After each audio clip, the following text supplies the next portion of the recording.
Que la bénédiction soit à vous tous, amis téléspirituels. Merci d'être au rendez-vous habituel et notre rendez-vous de la série des capsules sur les principes de l'univers.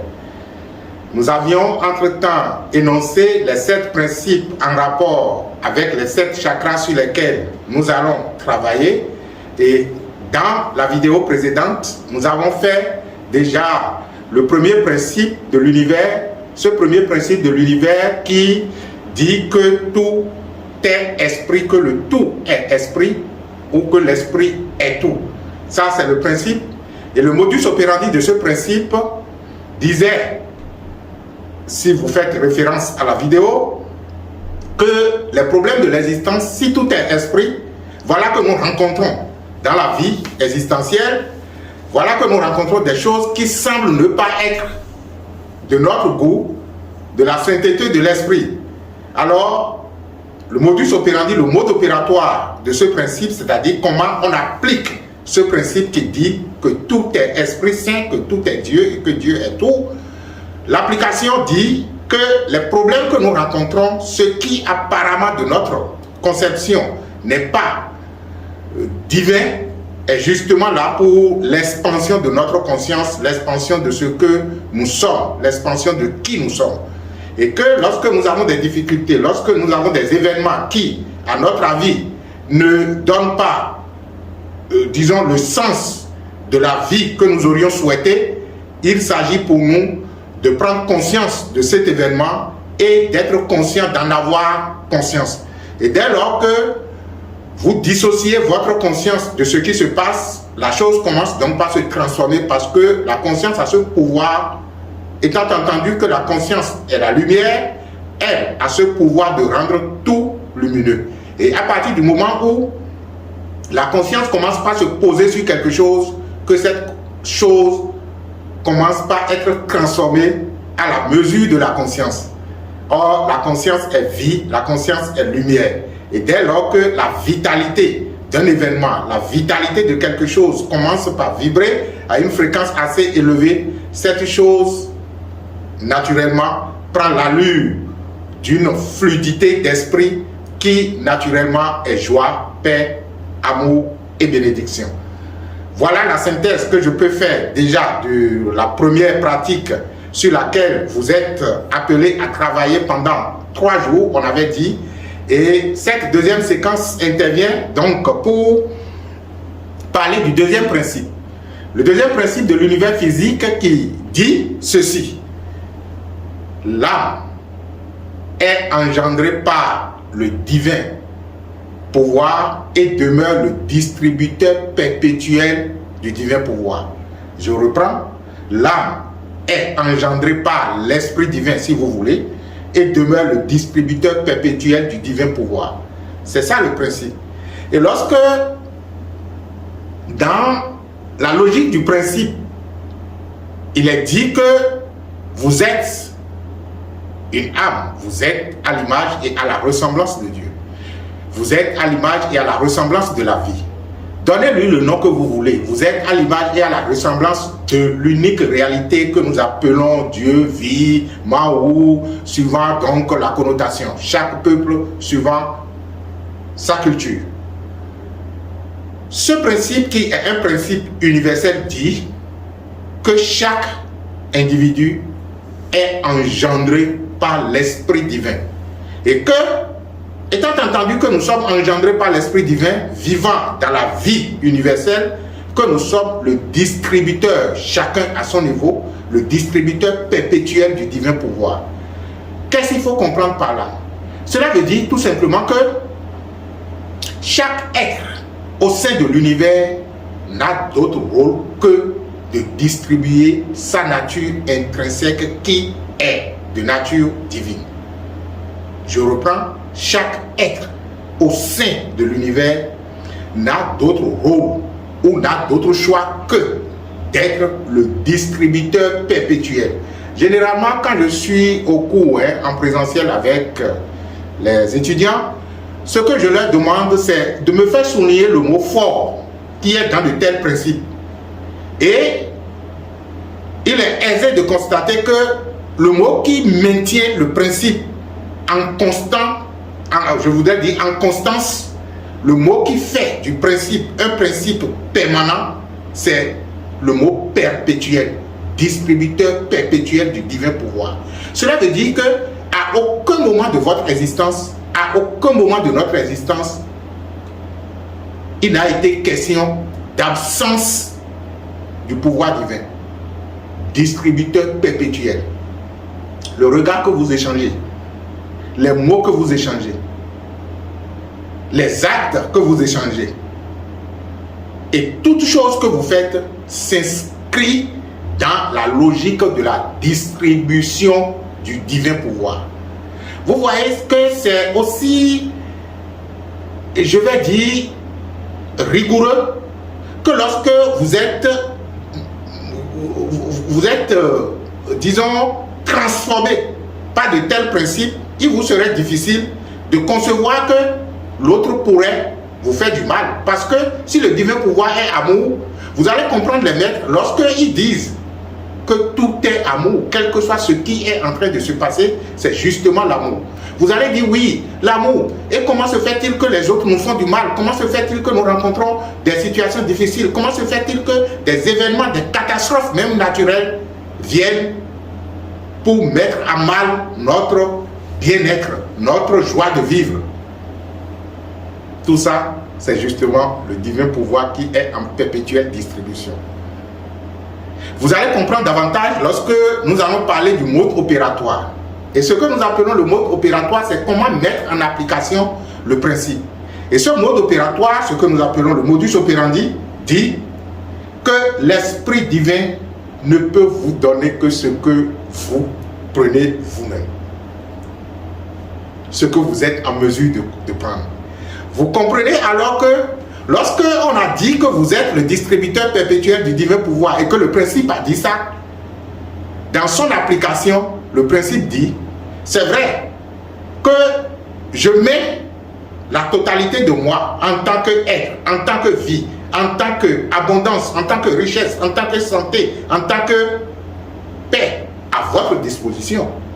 Mais je ne vous donne véritablement que ce que vous êtes en mesure de prendre. Donc le problème n'est plus est-ce qu'il y en a. Le problème c'est qu'est-ce que je suis en mesure de prendre. Qu'est-ce que ma capacité permet de prendre. Je me rappelle que quand on était fraîchement étudiants spirituels, l'allégorie que le maître Gosson donnait dans le temps, c'était, il disait, si je me pointe dans un quartier où vous dites qu'il n'y a pas de l'eau, et que j'y vais avec, par exemple, des camions citernes, et on dit, maintenant l'eau est disponible, quelqu'un vous a amené de l'eau, venez chercher de l'eau. Chacun vient avec son récipient. Il y en a qui viennent avec un seau, il y en a qui viennent avec des récipients, il y en a qui viennent avec juste de petits bols, il y en a qui peuvent venir peut-être avec un petit verre, parce que c'est ce qu'il a. Mais lorsque quelqu'un vient avec un tonneau, on lui remplit le tonneau. Quelqu'un vient avec un seau, on lui remplit le seau. Quelqu'un d'autre vient avec un petit verre et on lui remplit le verre. Il rentre à la maison et il dit, on a donné suffisamment d'eau aux autres, mais moi, on en a donné très peu. Donc le problème, ce n'est pas la disponibilité de l'eau, c'est qu'est-ce que vous avez amené pour prendre l'eau qui est disponible. Et cette chose que vous avez amenée, c'est justement votre conscience qui, dans une certaine mesure, canalise ce dont elle est capable de canaliser, de la totalité qui est le tout. Vous voyez?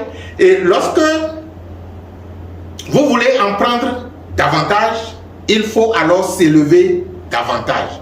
Cela demande donc à chaque niveau que chacun doit travailler sur lui-même pour s'élever à la dimension de ce qu'il souhaite avoir. Et quand l'autre disait « tu ne voleras point »,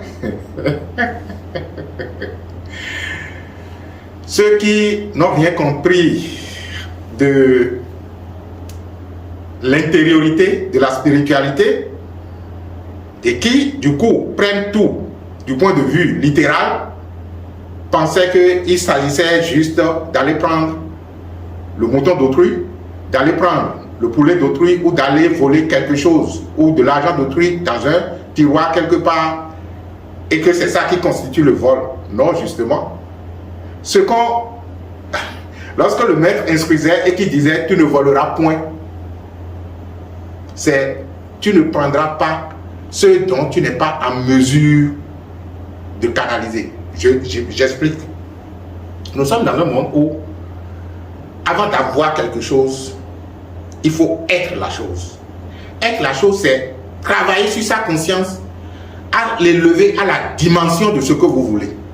Et lorsque votre conscience n'est pas suffisamment éveillée à la dimension du résultat que vous voulez et que vous utilisez de la ruse pour aller chercher quoi que ce soit, c'est ce que ça veut dire voler justement. Parce que vous n'avez pas mérité cela à l'intérieur de vous. Vous n'avez pas mérité. Votre conscience n'a pas été aiguisée.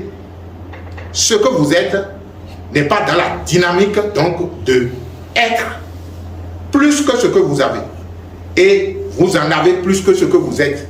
Et c'est justement pourquoi d'un jour à un autre, on finira par vous l'enlever parce que à celui qui a, on donnera davantage et à celui qui n'en a pas, on va lui retirer le peu même qu'il pense savoir. C'est-à-dire que à celui qui n'a pas la conscience de l'être, de ce qu'il veut,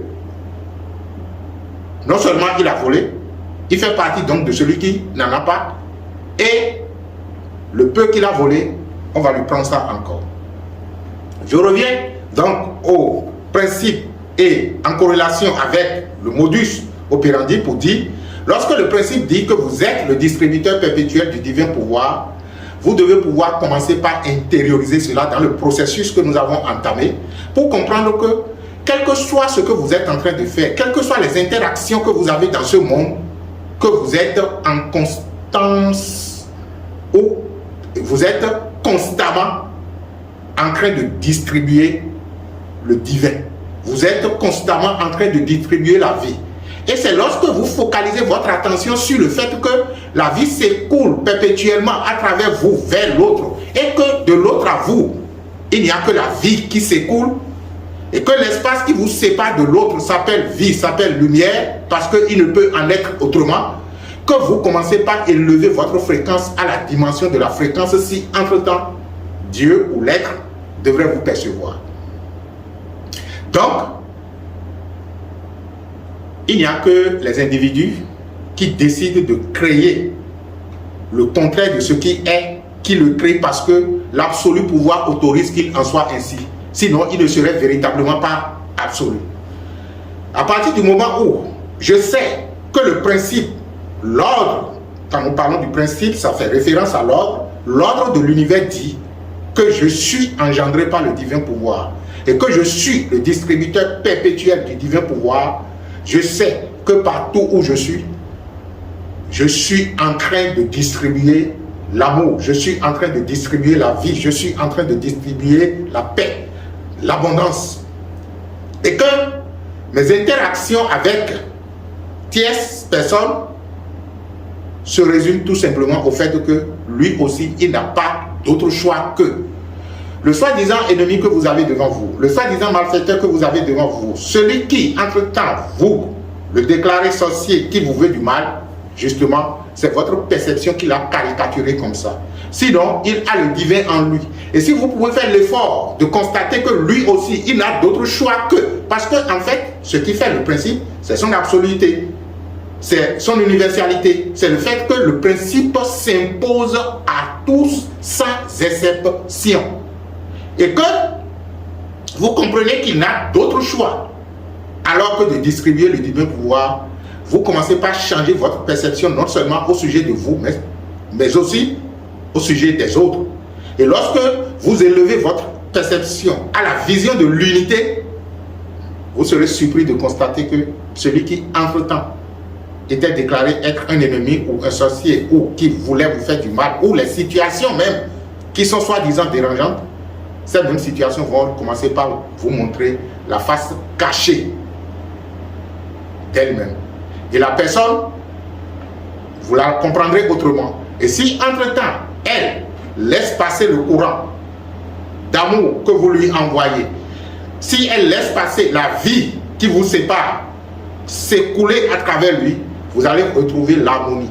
Et si il ou elle résiste, vous serez surpris de constater que la vérité finira par le détruire ou par le mettre suffisamment à l'écart de vous pour que vous puissiez avoir de l'espace autour de vous. Appliquer le principe, c'est justement de reconnaître que tout est sacré et que tout est saint.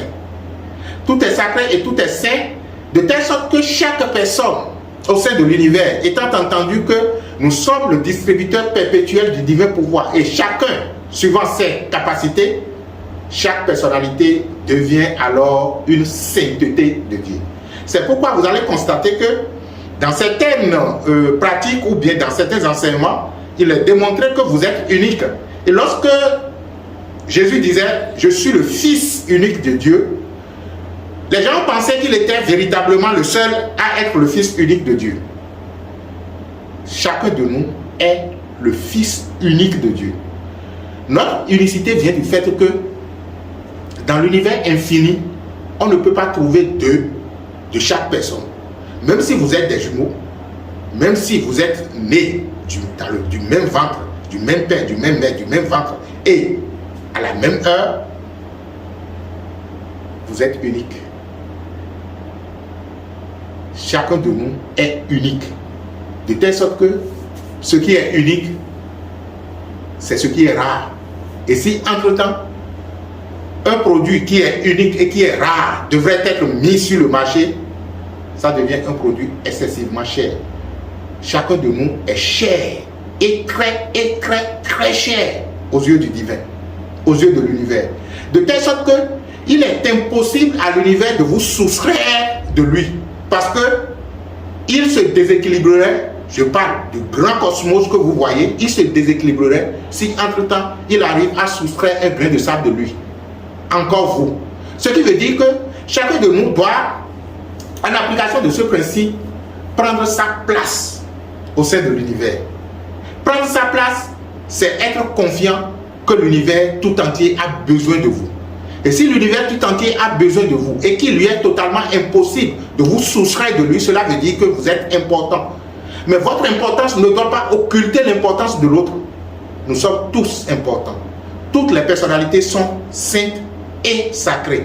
Chacun est unique. Chacun est le Fils unique de Dieu. Vous voyez, si entre-temps ces principes étaient mis à la disposition de l'humanité et que chacun l'assimilait, on ferait très bien de construire une humanité de paix, parce que aucune personnalité ne sera en conflit avec l'autre, parce que chaque personnalité comprendrait que autant l'univers a besoin de toutes les personnalités, autant chaque personnalité a besoin des personnalités contradictoires pour pouvoir donc se faire valoir.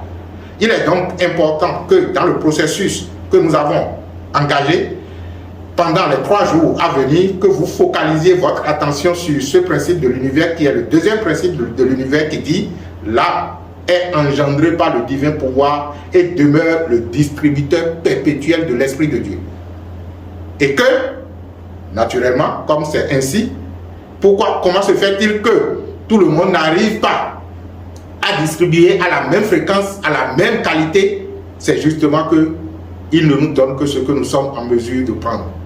Et si je veux plus, je dois travailler sur moi-même, je dois ouvrir ma conscience pour en prendre davantage. Et lorsque j'en prends, qu'est-ce que je fais? Je distribue. Je prends, je distribue. Donc le rôle de chaque être humain au sein de cet univers, sur cette terre, se résume tout simplement à prendre et à distribuer. À prendre et à distribuer. Parce que se passerait-il si tout le monde en a? Et voilà que tout le monde en a. Pas un jeu plaisant, on en prend et on distribue. On donne à l'autre, non pas parce qu'il n'en a pas, mais parce qu'il a une autre forme. Et moi, je lui apporte la forme que j'ai pu prendre. Vous voyez? Donc, voilà un peu comment on pourra appliquer ce principe. Voilà comment le mode opératoire de ce principe nous permet d'être en paix, d'être en équilibre, de nous savoir être importants et d'accorder à tous les êtres également leur importance pour l'équilibre de l'univers. Je vous remercie d'être au rendez-vous et dans 3 jours, on va se voir encore pour une autre capsule Et on parlera naturellement du troisième principe de l'univers physique et comment l'appliquer. Merci à vous et que la bénédiction soit.